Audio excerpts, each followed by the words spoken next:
gbaragada ó fìre já mi láyà ó fògo yà mí lẹ́nu ó fi ràn lọ́wọ́ jọ mí lójú báwo mo ṣe fẹ́ ròyìn adùn tó fi sáyé mi o ògo pẹ́ lórí mi ọlọ́run gangan lògo ayé mi alánú gbaragada ó fìre já mi láyà ó fògo yà mí lẹ́nu ó fi ràn lọ́wọ́ jọ mí lójú báwo ni mo ṣe fẹ́ ròyìn adùn tó fi sáyé mi o ògo pẹ́ lórí mi ọlọ́run gangan lògo ayé mi Bísí Ológe ayé tèmi nílé Esther Ìgbẹ́kẹ̀lé mi ọmọ yín mo ní kí n sọ fún yín pé ẹ má gbé kúrò ń bẹ̀ o gbogbo ìgbà ní kẹ́ máa lọ síbẹ̀ kẹ́lẹ́ máa wò Bísí Ológe show ètò tó kọ́ wa lọ́gbọ́n tó fẹ́ ká mọ̀ nípa ohun tó ń ṣẹlẹ̀ nígboro àti ní entertainment industry.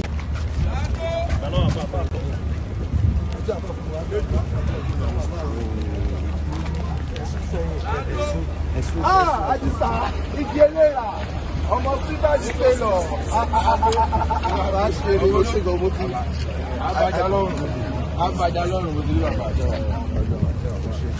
abàjá lọ́rùn ọmọ olóògùn ṣe àmúdá mo ṣe. ẹwẹ̀yìn.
Thanks for watching this video. Please don't forget to click on subscribe button. Kindly comment and share. We drop new videos daily. Thank you. God bless you.